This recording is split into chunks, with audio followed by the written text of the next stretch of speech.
75 साल बाद कोई अगर आपसे आपका नाम पूछे या आपको ये बताए कि आपका नाम ये नहीं कुछ ये है, तो कैसा लगेगा। यही हुआ हमारे इंडिया और भारत को लेकर। ये सिलसिला शुरू हुआ तब जब G20 के लिए राष्ट्रपति को भेजे गए निमंत्रण में मोदी सरकार ने इंडिया की जगह भारत नाम लिखा। विदेशों से प्रधानमंत्री के लिए जो निमंत्रण आ रहे हैं उसमें भी प्राइम मिनिस्टर ऑफ इंडिया की जगह प्राइम मिनिस्टर ऑफ भारत लिखा जाने लगा। सवाल है ऐसा क्यों? क्या हमारे देश का नाम इंडिया गलत है, या मोदी सरकार को इंडिया नाम इसलिए गवारा नहीं क्योंकि अपोजिशन अलायंस ने अपना एक्रोनिम इंडिया चूज कर लिया? आइए इन सवालों से एक एक करके पर्दा हटाते हैं। वैसे तो इस बात की चर्चा कई दिनों से गर्म थी, मगर हाल में फॉरेन इनविटेशन कार्ड्स के आते ही बवाल मच गई। अब इस पर कुछ पॉलिटिक्स भी जमकर हो रही है। कुछ अपोजिशन पार्टीज का यहाँ तक कहना है कि अपोजिशन अलायंस का नाम के कारण मोदी सरकार डर गई है और इसलिए वो चाहती है कि इंडिया ये नाम हटा दिया जाए। इस पर अरविंद केजरीवाल ने कहा कि अगर कल को विपक्ष अपने अलायंस का नाम भारत रख लेगी तो क्या सरकार हमारे देश का नाम बीजेपी रख देगी? आइए जानते हैं इस देश में भारत नाम रखने के पीछे क्या मुख्य कारण हुए होंगे। हमारे ग्रंथ और पुराणों में हजारों सालों से भारत का नाम जिक्र है। वीडियो ध्यान से देखिएगा और पसंद आए तो अपने दोस्तों को शेयर करिएगा।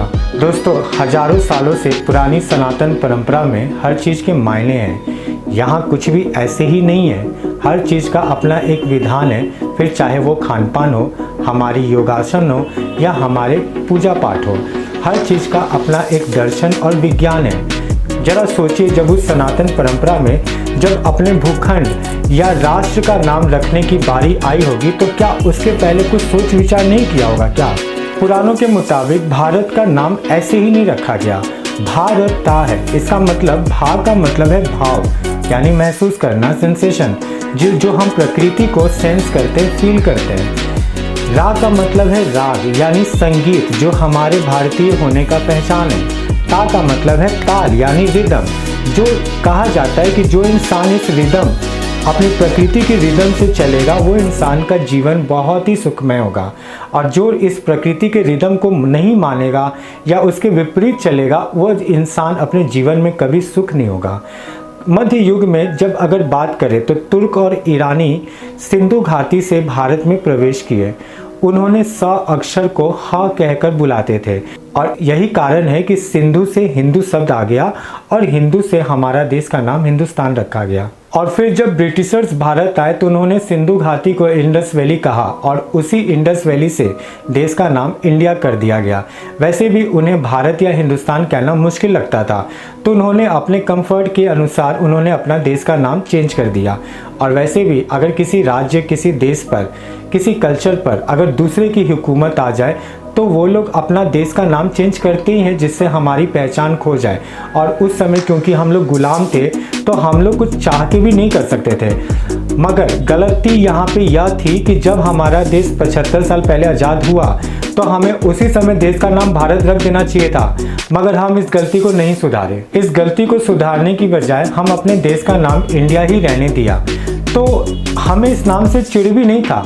और आज हम इस इंडिया को अपने दिल में जगह भी दे चुके हैं, दिल से अपना चुके हैं। यही नहीं, हमारे पहले के जनरेशन हो या हमारा जनरेशन या हमारे आने वाली जो जनरेशन है, उन्होंने भी इसे दिल से स्वागत किया। तो अब सवाल है कि इस इंडिया भारत की लड़ाई को लेकर ये कहाँ तक सच है और ये कितना हद तक हमारे लिए फ़ायदेमंद होगा।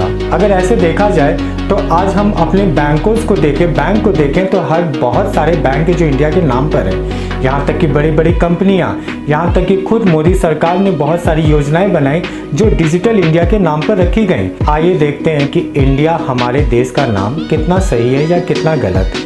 इंडियन कॉन्स्टिट्यूशन का अगर माने तो उसका फर्स्ट आर्टिकल कहता है India that is Bharat shall be a union of states. अब आप हमारे कॉन्स्टिट्यूशन का खुद का ही नाम देख लीजिए, उसमें इंग्लिश में लिखा गया कॉन्स्टिट्यूशन ऑफ इंडिया और हिंदी में कहा गया भारत का संविधान। कॉन्स्टिट्यूशन का article 52 president of India, article 63 vice president of India, article 124 supreme court of India, इसके अलावा chief justice of India, Indian navy, Indian air force, Indian penal code, Indian army, यहाँ तक कि Indian railways, reserve bank of India, Indian administrative services, Indian institute of technology, यहाँ तक कि जिस इसरो ने हमें चांद पर पहुँचाया उसका खुद का भी नाम इंडियन स्पेस रिसर्च ऑर्गेनाइजेशन है। यहाँ तक कि हम अपने पासपोर्ट का बात करें तो पासपोर्ट के फ्रंट पेज में लिखा हुआ है रिपब्लिक ऑफ इंडिया और उसके ऊपर लिखा हुआ रहता है भारत।